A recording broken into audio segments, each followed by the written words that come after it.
Hello, welcome to this session on Retrieval Augmented Generation, RAG. RAG is one of the most important topics in the recent times, the Gen AI times, because this topic is one such topic where employability is possible.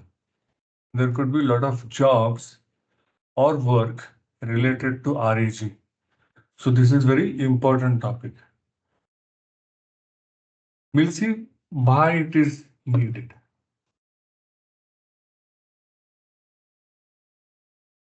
So whenever you use or used to use ChatGPT, why I said used to, because the recent LLMs, large language models, and their interfaces may have changed a bit behind the scene.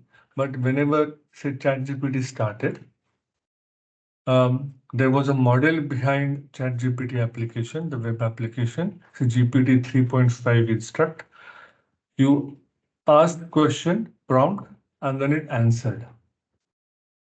So these models are or were trained based on huge amount of data. That's why they are called as large language models, and the network itself is large.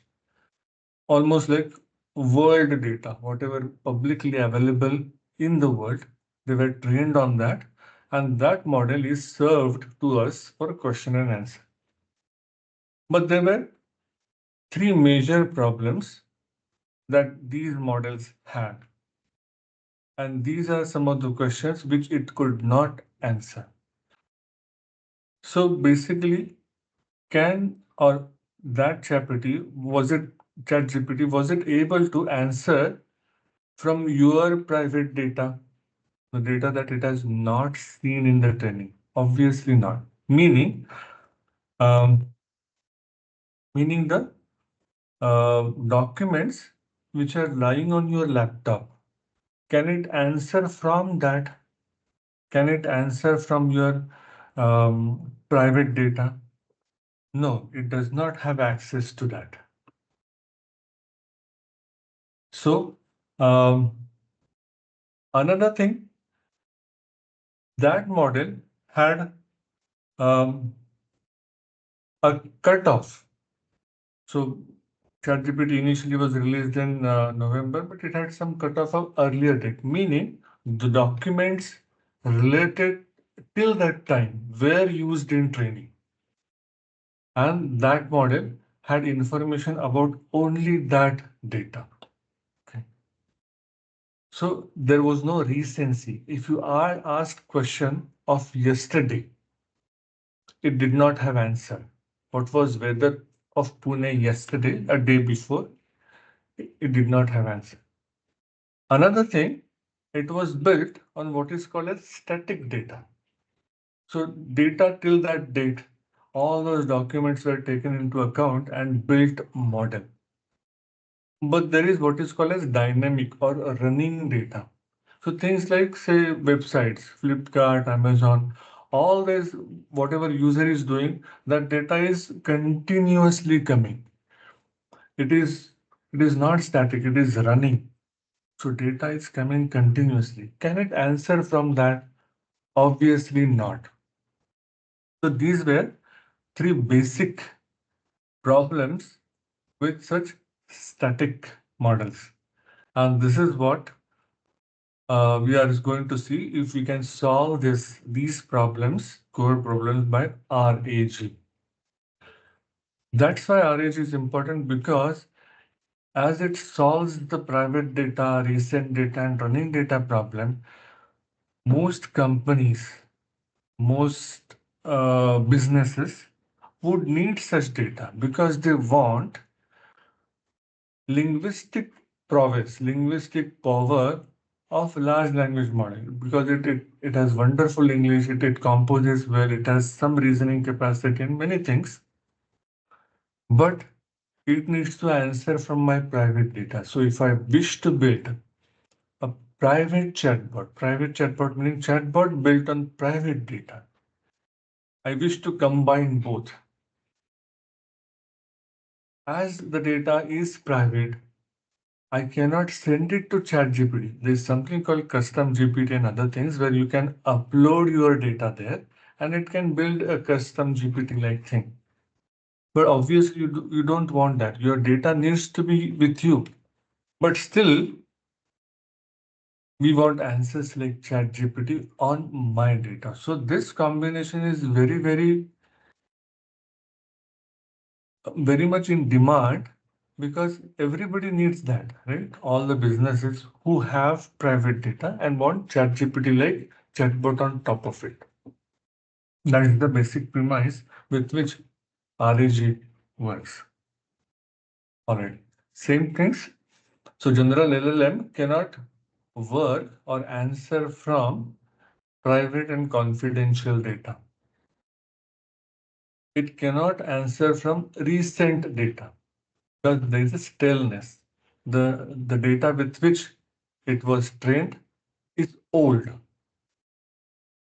Another big problem, of course, LLMs, at least those LLMs, would give answer but would not show. Especially ChatGPT, the version that it started with, did not give sources. It hallucinated, meaning it gave wrong answer with confidence. It did not give citations, meaning where the answer came from.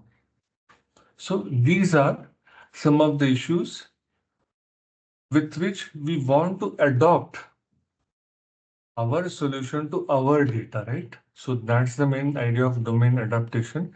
It you want ChatGPT like linguistic power, language power, but for our kind of data, if I'm working in medical domain, finance domain, it should understand my language. It should understand my data, private data. It should understand the recent data. It should understand the running data. All these requirements are satisfied or would get satisfied in RAG approach, and we will see that approach. So typically what used to happen, because LLM was trained on some different set of documents. I've shown them as blue here. Whatever prompts, queries that you put, LLM just may not have that idea. Assume that you are asking some question about some Peshwa related documents, which are obviously not available. Assume that they are not available to ChatGPT. It won't be able to answer. Just say I have no idea because it's not there.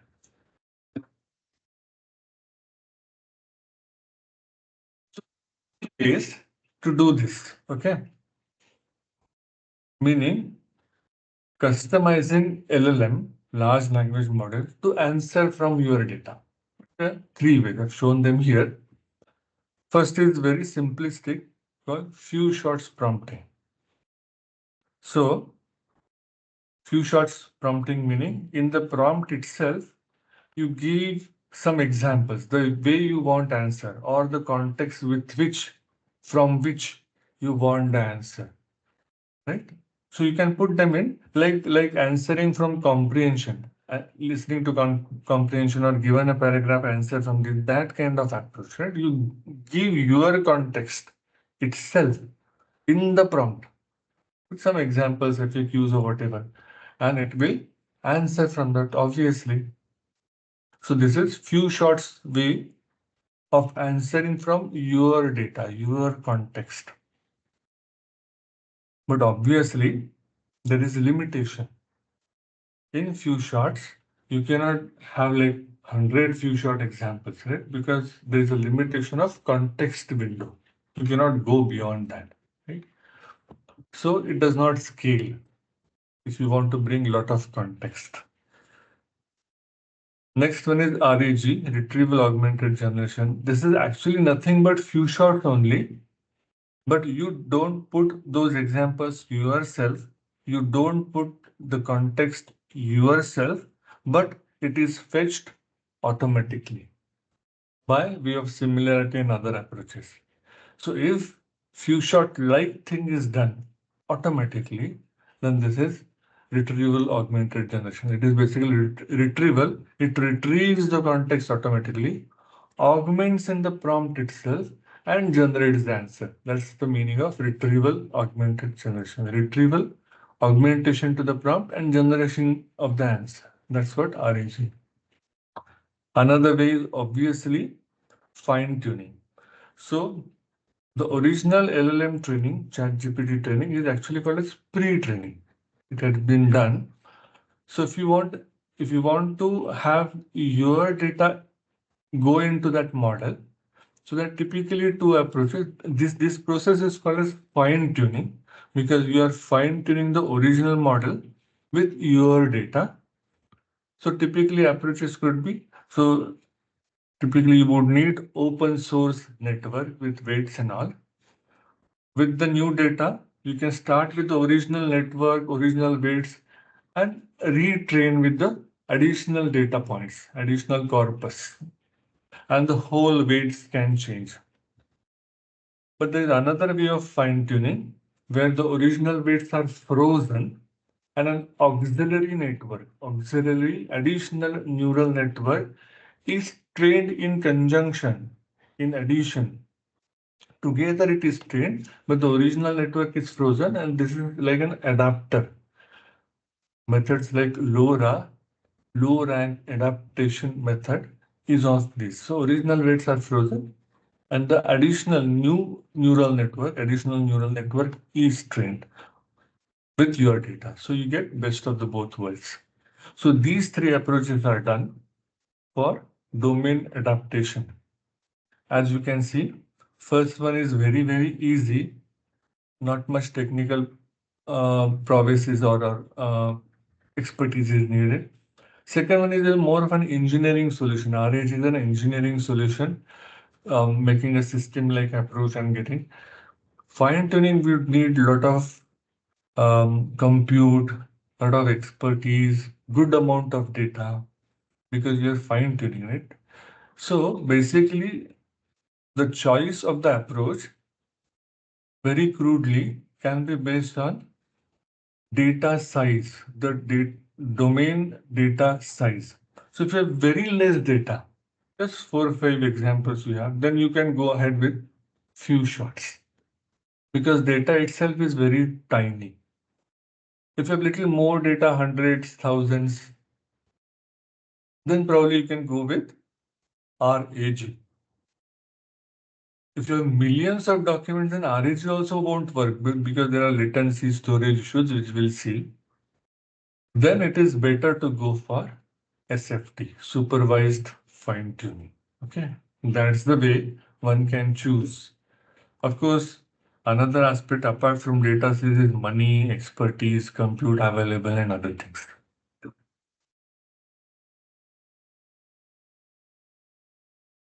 Same thing I've shown here. You can just go through this.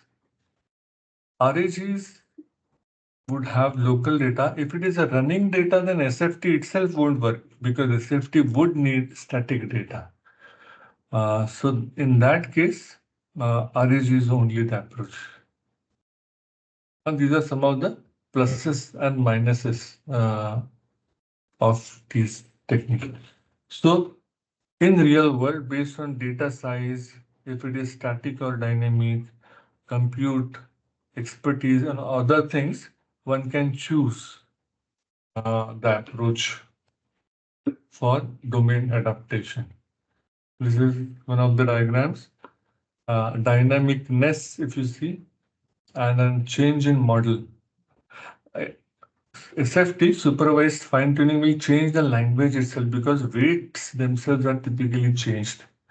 Of course, in the full supervised training way, in RAG, model does not change.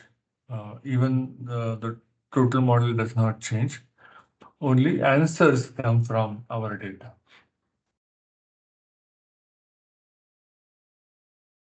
All right. So as I said, other considerations could be this. In deciding whether to go for RAG or SFT, we still need to see what RAG is, but this is an overall idea that there are three approaches for domain adaptation. few shots. RH is what we are going to see in detail now. And SFT, supervised fine tuning.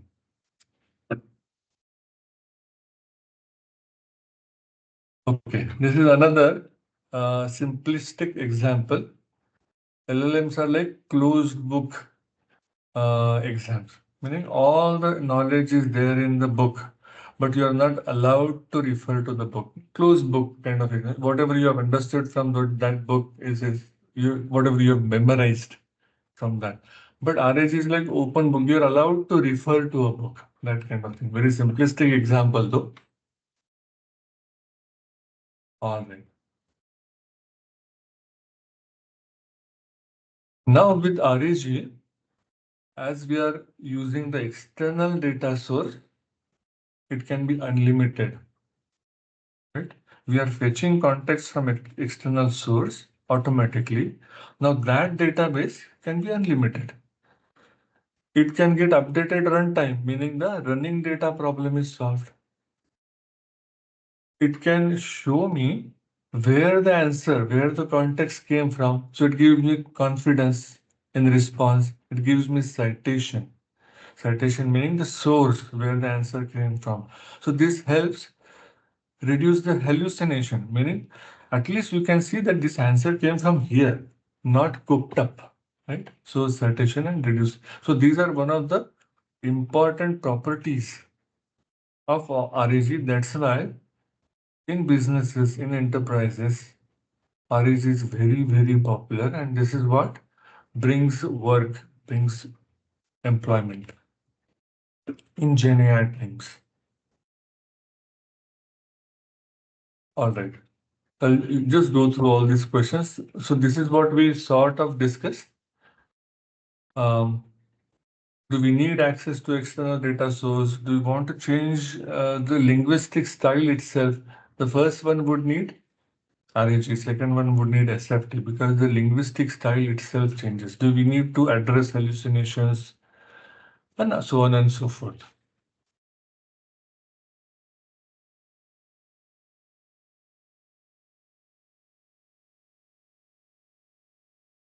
All right. Now we will go through RAG in detail.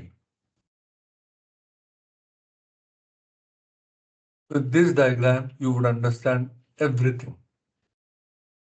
And remaining presentation is actually just reiterating, re-saying the same thing that you're going to see here. Okay, almost all the slides almost say the same thing, but with some different aspects of RH. So what happens now? The problem that we are solving is to answer from private data, confidential data. So how this works, that you have your own documents. You encode them. There are few things that happen in between. I'll explain them. You encode them, meaning you vectorize them because you cannot store text as is because we need to do some similarity search and other things. So we need it in numerical form. And as we saw in one of the earlier lectures, we need to do word embedding. So that is what is called as encoding. So you encode using embedding model, get them in numeric form, vector form, and put them, index meaning store them in database.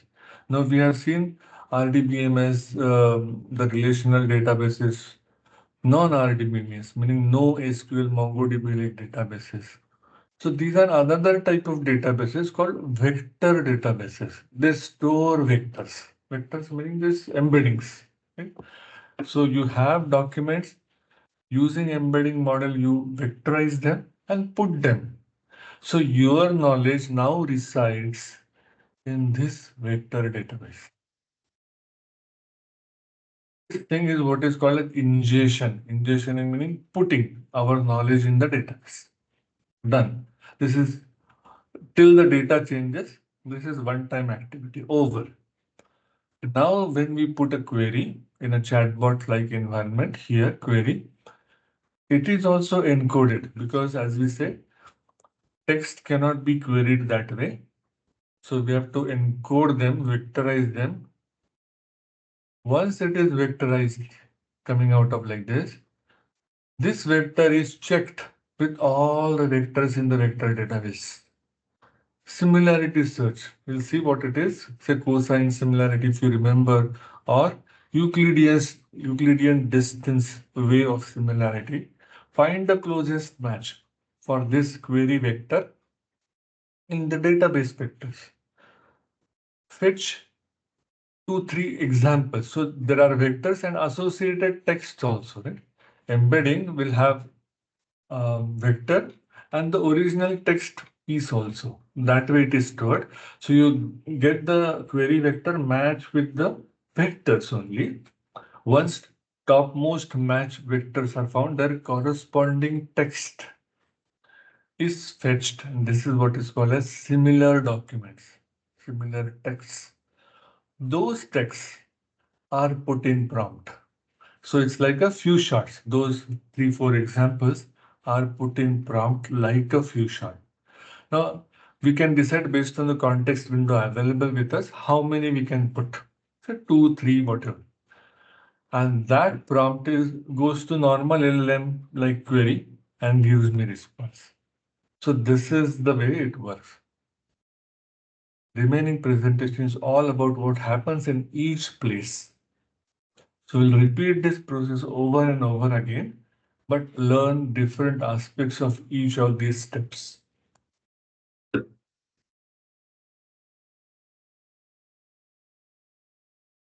So this is what happens. I just said ingestion, one process. We can call it say offline process one time till the documents change.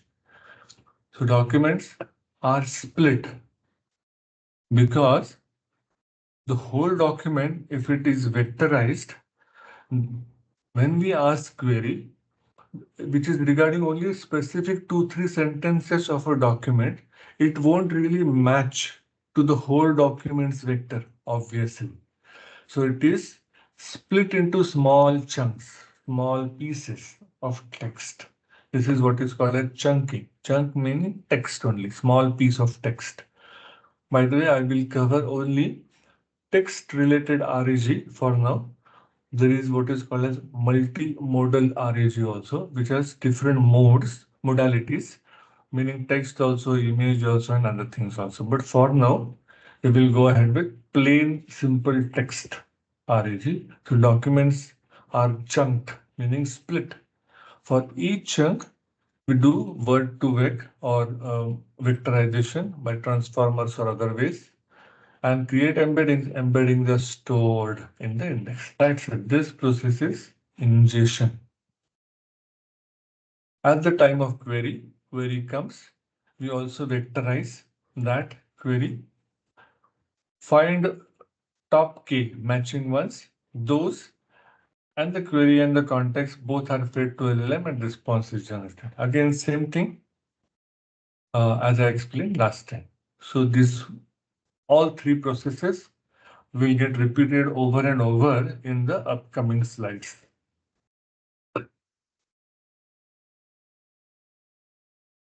Just let you read. Same thing that I explained. 3 processes: ingestion, retrieval, and synthesis.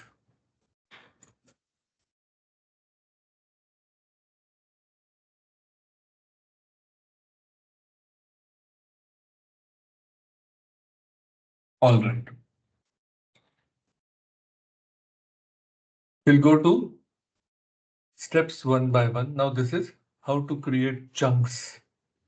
What happens to chunks? So given documents can be of many types. They can be text documents, Word documents, PDF documents. Within PDF also, it can be a text PDF, it can be an image scanned PDF. All those documents can be here. So they are chunked into smaller chunks.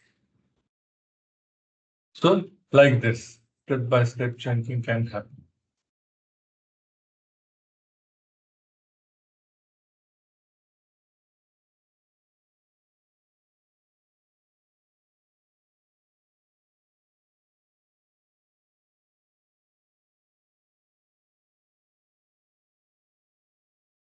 There are many ways of chunking, meaning splitting the text.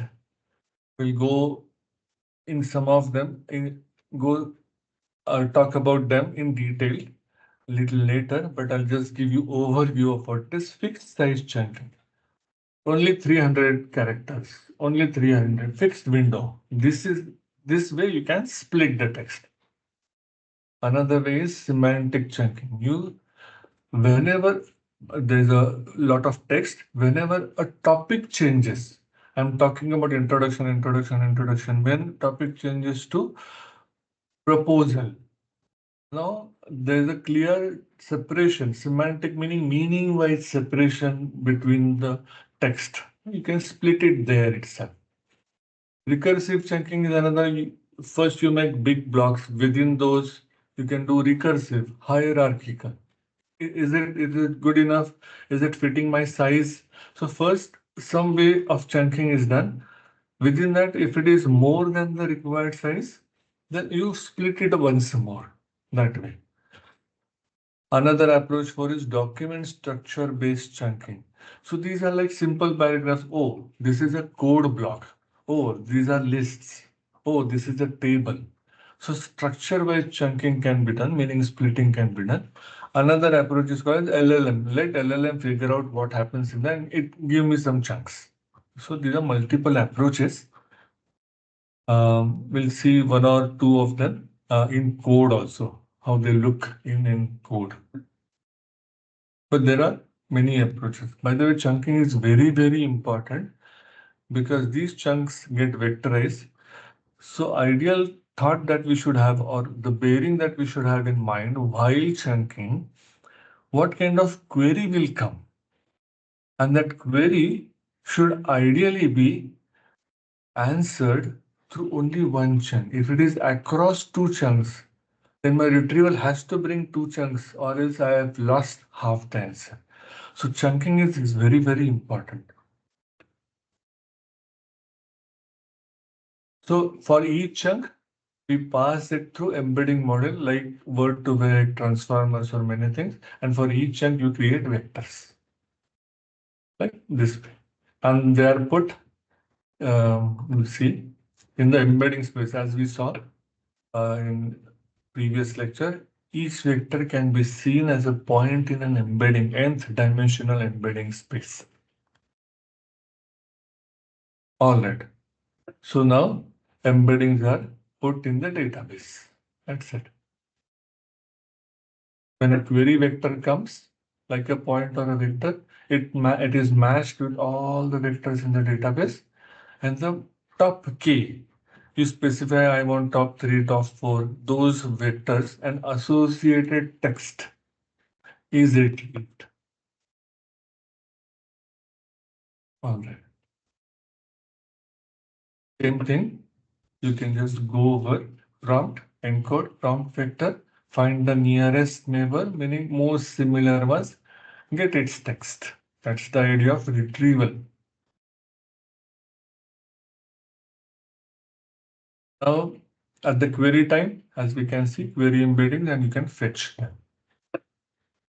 Same thing repeated once again. Once the query vector comes, the nearest ones are given as most similar ones.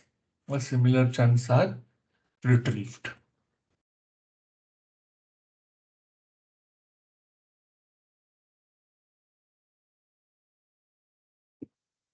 What happens typically once we find 3, 4 similar chunks, there is an optional process, what is called as re-ranking. So I have fetched 3 chunks.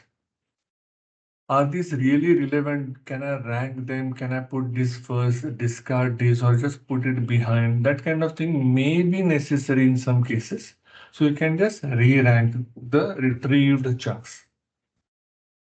May need to be done or may not need to be done. All right. Then, so this answer this query. Query came to us based on the following. This is what has been brought from the retrieval process. Chunk 1, chunk 2, chunk 3. Now this is like a few shots, as I said.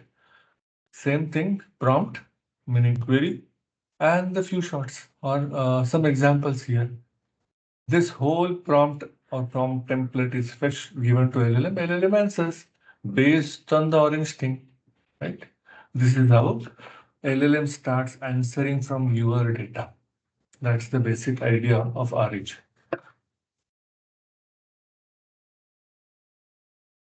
How do we check whether this is the retrieved answers are good enough or not? So typically you have benchmark test suite questions for which answers are known, the golden ones like shown in orange or golden. And then there are predicted answers for the same questions. Now you have to just match whether the predicted answer and the golden answer is matching or not. The typical complexity here is it is not a numerical answer that we can easily match by comparing equal. These are words, these are words. Golden words, predicted words. Words can be different, but still the meaning could be same. So there we have to do far more challenging task of comparing two sentences to see if they are really meaning-wise similar or not. So that's why evaluation, RAG, prediction evaluation is very, very tricky. All right. What are the applications? Applications like in applications, this is where the whole employment in GenAI space is, and of course, SFT, supervised fine tuning. Here are some of the examples.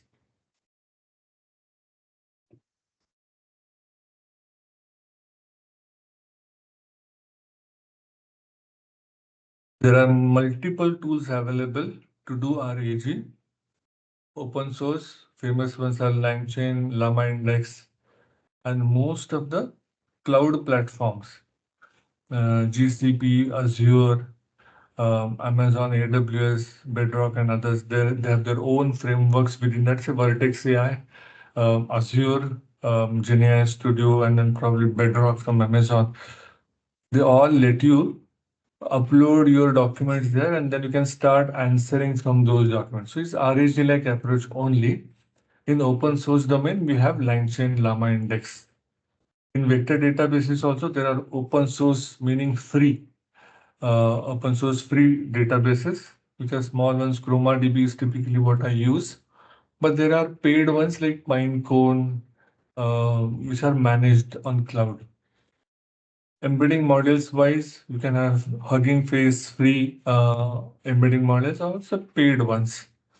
Evaluation, Ragas is the framework which is used for evaluation. This is like an open source way. There could be proprietary ways also. So this is about implementation ways. Now some of the slides or the explanation will repeat. I'll just let you go through it once, saying the same thing again and again.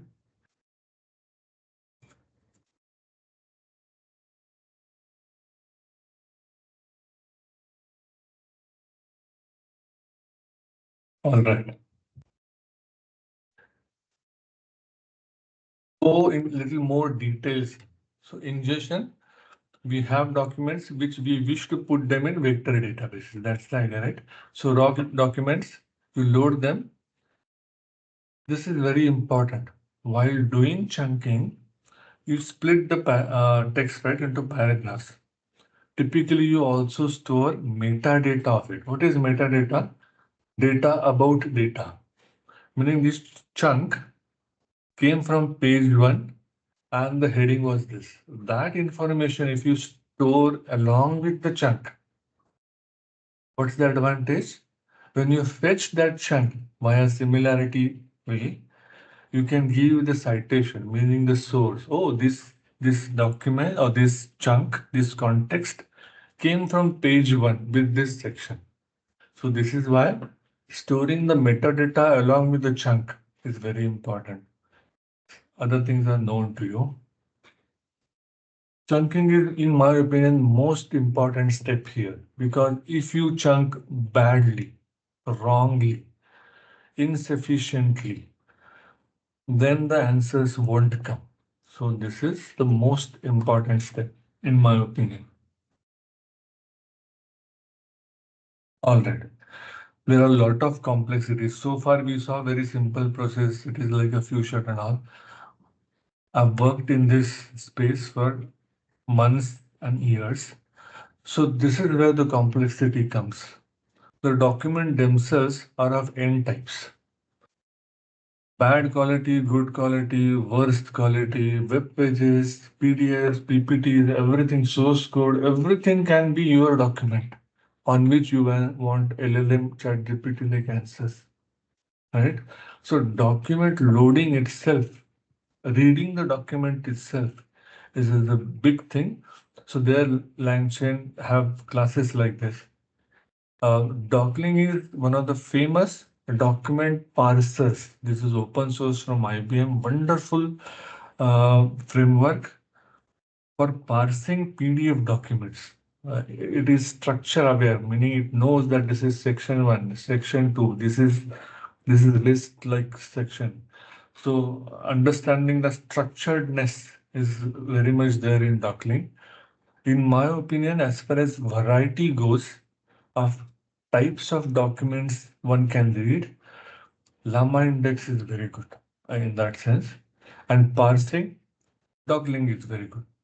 But in general, overall, I would say Langshan is like does everything more or less okay. Chunking, meaning text splitting. I won't read through this whole text. You can just go over it slowly. Why we want to split? Because original problem. We have only this much context window. Can we put 100-page book as a context? No. We have to split. Even if we bring that by retrieval process, you cannot put 100 pages there. We have to we can put only 2-3 paragraphs at max, isn't it? That's why chunking is important. Again, second point, retrieval precision. The answer may lie only in couple of paragraphs. We don't want 200-page context to be brought in because everything will be diluted then. We want very precise paragraphs to be brought in as context. So we need retrieval precision. And as once in the generation step, once the chunks are retrieved, the fewer and better chunks are, cost would be less because it is all token game. It is tokenomics, economics of tokens now. So fewer the tokens and better the tokens, better it is. That's the idea. So this is how chunking is very important. As I said, multiple chunking strategies. Just go over. I sort of gave high level overview, but you can just go over it.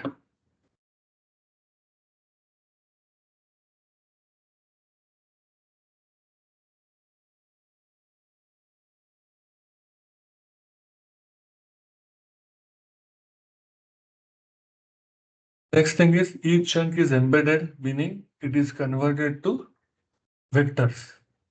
And there are multiple ways. We saw some of them in one of our previous session. And then retrieval based on similarity. So some of the popular embedding models are sentence BERT is very popular. Sentence BERT and model specifically. This is available on Hugging Face.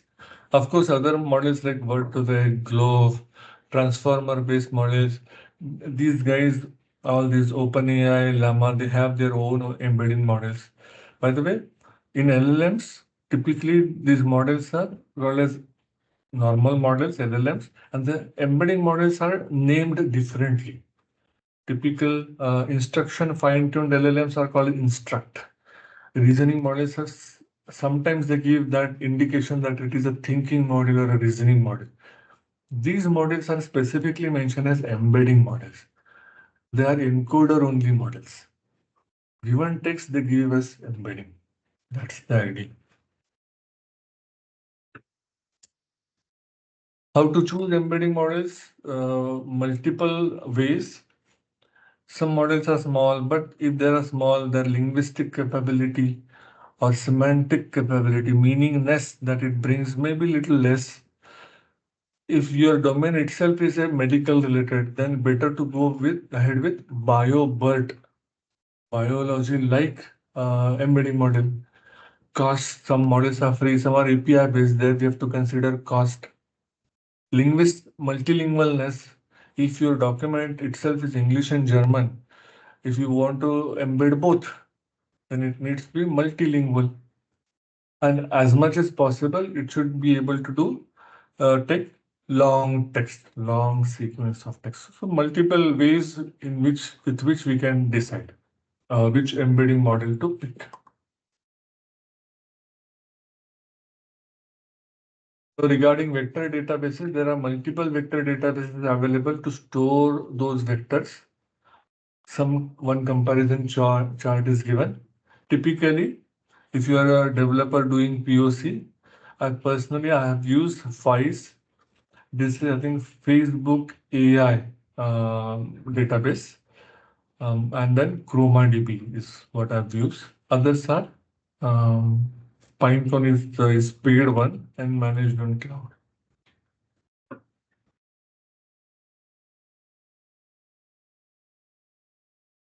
Indexing is done. Retrieval, as we have seen sometime before. User query is also embedded. Then we go to vector database and search for top keychunks and bring them. That's the idea. Important question here is the embedding model used for query conversion to query vector has to be same with which we embedded the original text to vector database.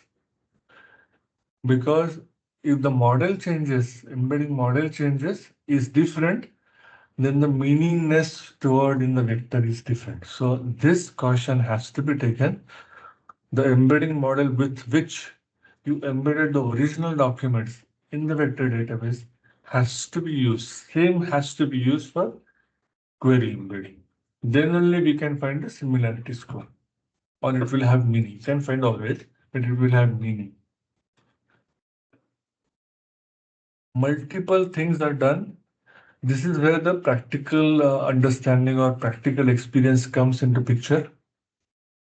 Query is not given as is. Sometimes query needs expansion. Query needs rewording. If the query is too big, it needs compression. So multiple processes are done before query is transformed into embedding. So this again is a very, very practical thing that one has to do. Uh, just one example. If a query has two things, bring me something and bring me something, right? Better to split them into two queries, get their context, and then put them in prompt, right? Simple idea. So multi-query expansion, splitting, composing, rewriting, many things are possible. So if query has a lot of punctuations, emojis, and nothing, better to clean them up. So many things are possible. Retrieval methods, simplistically, it can be just vector similarity search, right? But there are many ways. Another could be if it is not a must that you do only embedding similarity based retrieval. You can do by keyword search also. Idea is basically to bring in relevant context.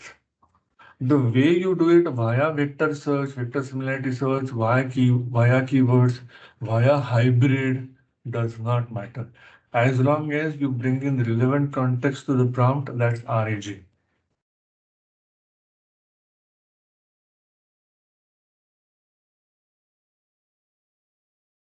As I said, once the things are retrieved, you may want to re-rank them, discard some of the things. Here, one can use different LLM, different embedding model, or different LLM to re-rank. Because if you use the same LLM, same similarity score will come. So what happens in re-rank, given a query, and these are three retrieved things, right? Which one is better for this query? Now, if I use another LLM, it will get some different ideas, different meaningness to it. That's why typically here, a different LLM is used for re-ranking. This is the end-to-end pipeline. By the way, the code that you are seeing on the right, that's RAG, fully done. Not fully done, majority is done. So these are LangChain calls and other things that we'll see a full example, full code implementation. All right. Generation is typically simple. Whatever context that you brought from retrieval, it is pasted in the prompt and the prompt is given to LLM. Here, of course, one has to look at the budget, token limits, and other things for the context window budgeting.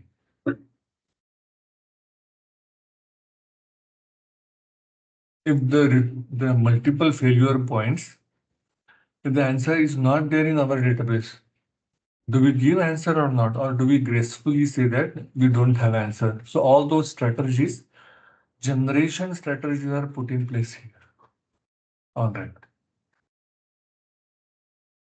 Sometimes if the retrieval is too much, you may want to summarize them with another LLM call and then put it here. Sometimes you can do this multiple times. So this is iterative refinement, summarize then generate, distributive, map and reduce. Multiple approaches are possible in the generation ways.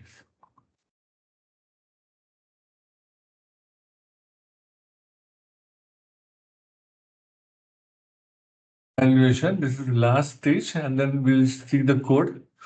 Again, as I said, whatever things that I have brought in, are they relevant to the query? Are they correct? So multiple criterias are there, and most of these criterias have actually mathematical formula representation to it. But simple thing is, does it really answer my query? Relevancy check is answer is okay, but is it coming from the correct paragraph or not? Meaning from which it has been brought in. That is also sometimes important. So that way, this is how you evaluate. As I said, you have benchmark test suite, given questions, golden answers, and then the predicted answers. Predicted answers and the golden answers, the correct answers are checked for similarity. And that way you can compute if this RAG implementation is good or not. Overall idea. So these are multiple factors. Ragas, as I said, is one of the famous open source evaluation framework with which you can find faithfulness. You can see the definitions here. Context recall, answer relevancy, multiple things it calculates. Very easy to call. I'll show you how it is called.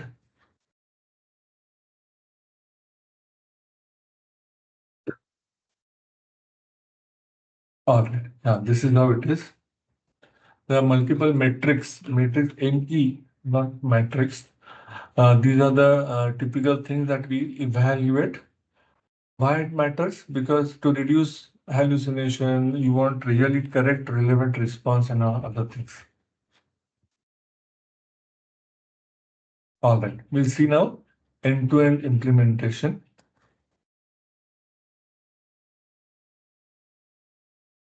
Just summarize what the example that I'm taking here is a FAQ chatbot, frequently asked question chatbot. The data, our own private data, is nothing but a FAQ text, question, answer, question, answer, question, answer. We will do chatbot on top of this data, right? The way it flows. So FAQ TXT, that document is chunked, meaning it is split. So in one chunk, I'm assuming that I'll get question answer pairs and then embed those, put them in ChromaDB, one of the DBs.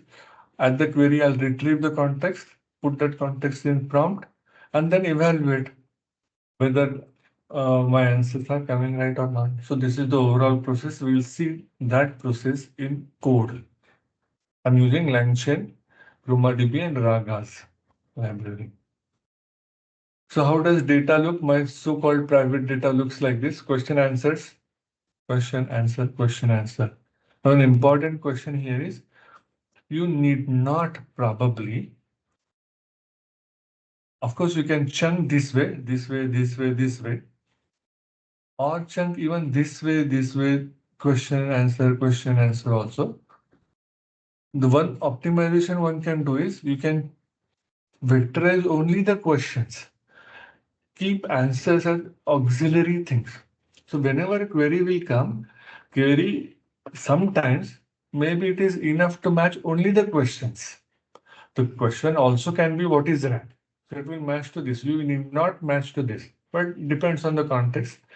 So match only to the question vectors, find the associated answer as is. You need not do embedding of this, but that depends. But I think you can got the idea. You can do some optimization here itself. So this is how data looks. To do this code, of course, you need LangChain, Hugging Face embedding models, ChromaDB, and other things. In C code now, text loader. There are multiple loaders available in LangChain. You load it, documents are loaded. That's it. One can see how they look. Next part is chunking. There are many text splitters are available. There is a wonderful one which is combination of structured chunking, structured splitting, plus it honors the window size. Right? This is what is called as recursive character text splitter. So it does document structure-wise chunking only, but if it flows out of the given chunk size, 300, then it again chunks back with another type of separator. That's the idea. It's wonderful splitter. Documents are given and chunks are available. That's it. Once chunks are available, we embed them. How do we embed them? There are, of course, multiple ways, but here we are doing along with the indexing part itself. One can combine these two. Vectorization as well as storing can be combined, like here, chroma from documents. You give the chunks, you give the embedding model, and say where to store the database. It will do that internally. So vector store is persisted, stored. The vectors are stored. Once the vectors are stored, now we can go ahead with querying process. Querying process is nothing but a prompt. This is the vector store. I want similarity way of fetching things, and I am on top 3. This is what I store. These are given properties to the vector store. And prompt is built. Put whatever you fetch in, put it as a context. And for the given query, prompt template. And we'll see how both are combined together to give the actual answer. Okay. We need prompt and a retriever. Retriever is nothing but vector database. All right.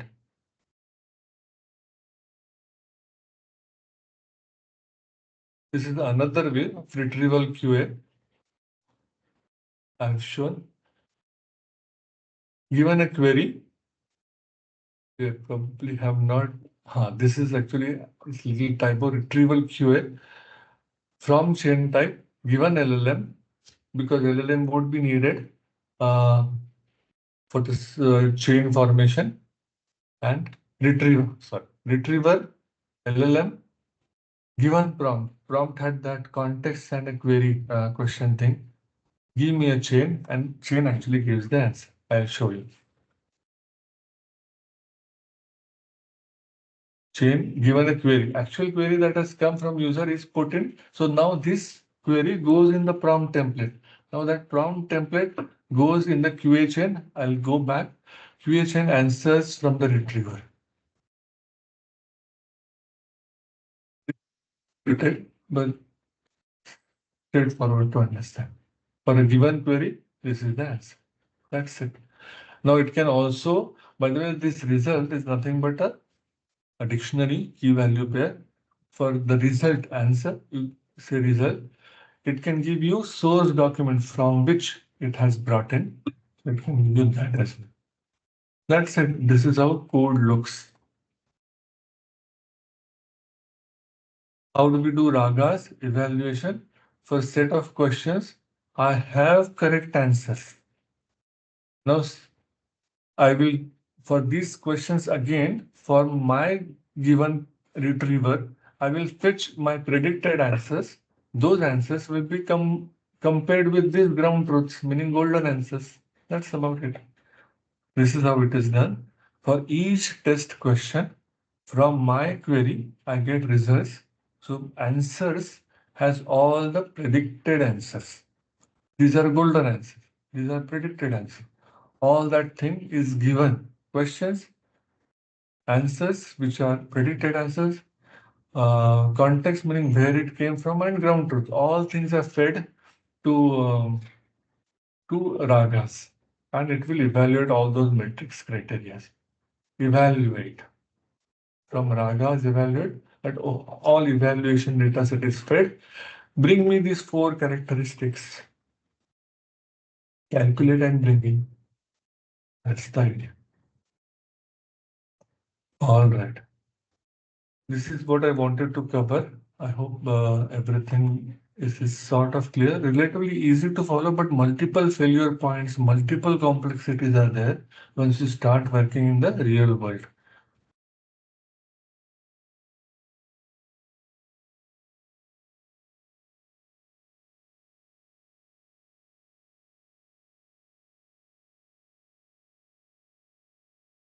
Of course, if you have a little more data and if RAG does not give answer, then of course one has to go to fine tuning. So this is probably a summary slide. Uh,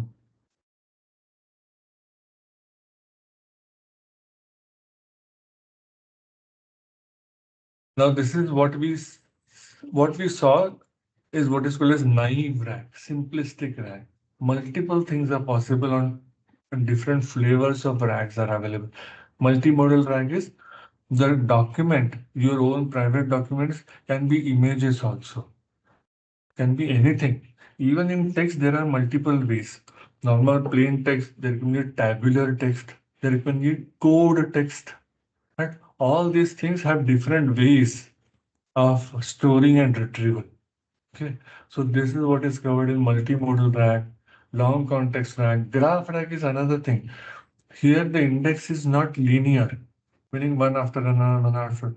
The linear itself is graph, meaning network like storage index. So their graph RAG is nothing but you bring in the answer for this query, but bring in the associated neighbors also to give more context. So multiple RAGs are possible. These are, thank you.